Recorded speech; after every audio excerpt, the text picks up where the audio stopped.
Okay, at this point I have the top and the bottom ready to glue. I have the lights put in the bottom panel, and I'm going to spray using the Elmer's multi-purpose spray adhesive. First thing I'm going to do is spray the bottom panel. I want to put a nice thin coat on here.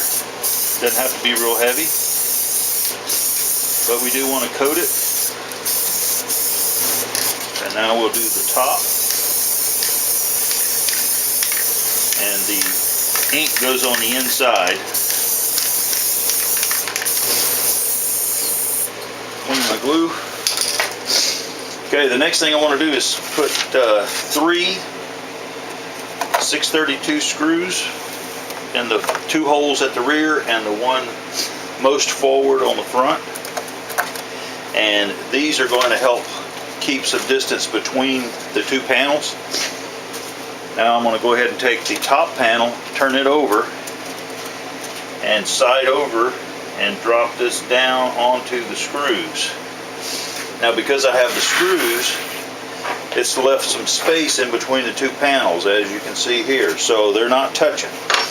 This will give me the chance to line this up, and the way I line it up is I use this section back here and the front section, and once you get it lined up, it'll fall down over the screws, and then you can check it before you mash it down, because if you don't mash it down, then you can pull it back apart.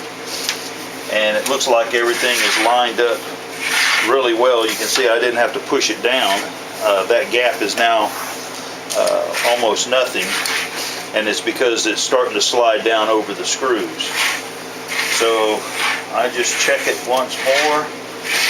Looks like it's in good shape, so I'm going to tap it there and there, there and there. Now I can flip it over and mash it down in a couple of places, and then take my screws out. So I'm just going to take the X-Acto blade and push them through.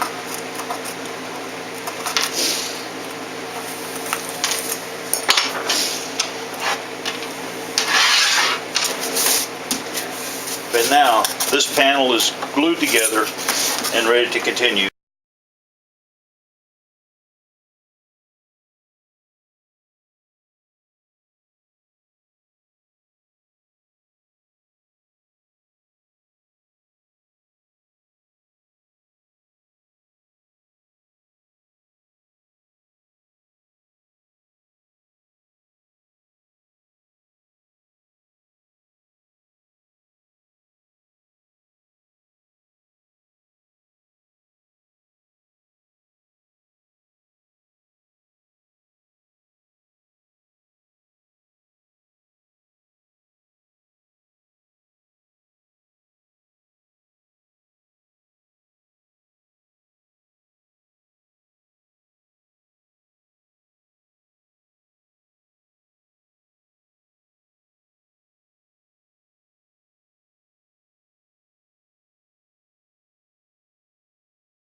Now we'll try the last piece here.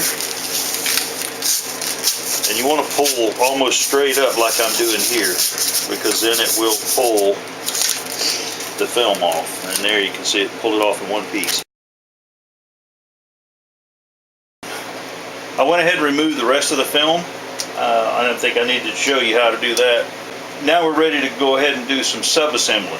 And the first thing that we need to do is go ahead and prepare the top of the hatch. And what we have to do to that is curl it, because it needs to be the shape of this here. And the way you curl it, you can use a broom handle and a towel.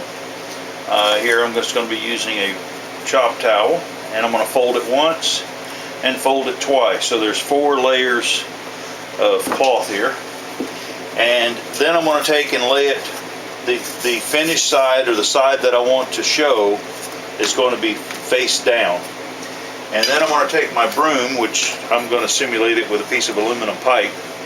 The key here is whenever you start, you want to be square with the pipe, and you want to go all the way through. You don't want to stop.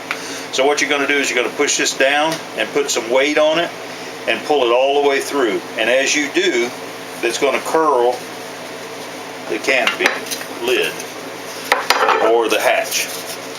Now, we can take a look at this, and the wood on these pieces, this is the left and right, the wood goes to the outside. So we can stick this in the pocket here and stick this in, and you can see that we actually have a nice little curve there. So we'll go ahead and test fit the other side. Again, put it in the pocket and down. Now I've made several of these so I can get this right. If you wind up getting too much of a curve in here, then you can take some of it out. If you don't get enough, then you can go ahead and roll it again and put a little more pressure and tighten up your curve. I'm going to be gluing here and here and here, and then once that's set, then I'll come back and I will put some glue in this pocket and then this pocket right here from the inside. Now this will be tight, so I will be pushing my tip of my glue gun down in the opening, but the idea is I should have glue running out the top. I like to use my glue gun on high, and that gives me a little more working time. So I'm going to put a little glue on the surfaces that are going to be mating.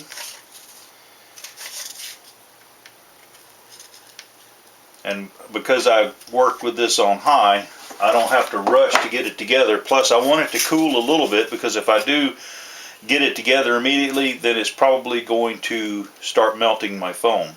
So now I'll go ahead and put it in place and then kind of hold it square, because you want to look at it, you want to look here to make sure you're square, and then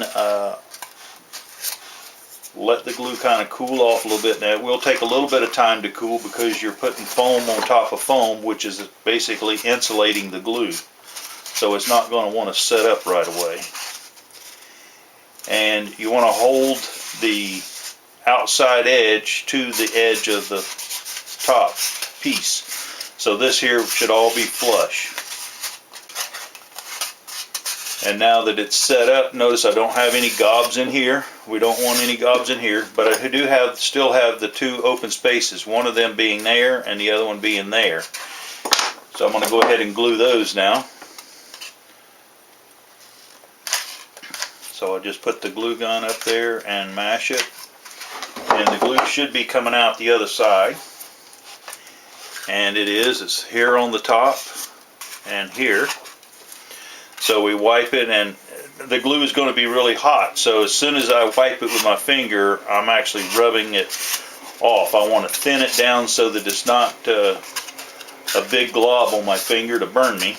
And the other thing is, if you keep it moving, then the glue will actually harden back up pretty quick. And you just want to be aware of that, because all that's going to drop on your table. And then whenever you lay your wing down, you're going to wind up with gouges in it. So always check your surface before you lay something down to make sure you don't have a wad of hot glue down there. So now this one here is in place. I'm going to glue the next one. So again, I test fit, and the other important thing is to make sure your wood is to the outside, and it is. So now I'm going to take it back apart and go ahead and glue it.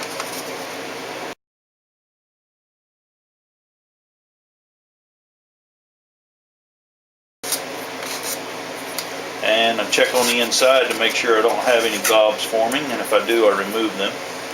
The one last thing I'm going to do is I want to pop out the wood in the back side, because I want to glue it.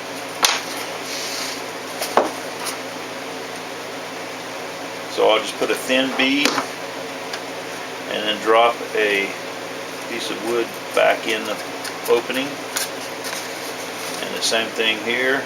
Just a nice thin bead, and drop the wood back in.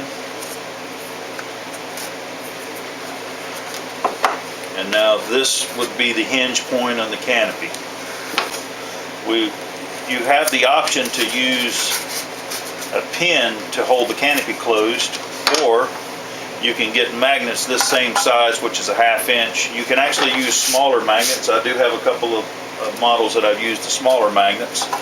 And by using the smaller magnets, you use 2 of them here and only 1 in the hatch. So you would glue 1 here and 1 here, but on the inside here, you would actually have to make this pocket a little bit deeper because we're going to be adding a brace here. So you're going to make it deep enough so that whenever the magnets are set, they're flush with the side here.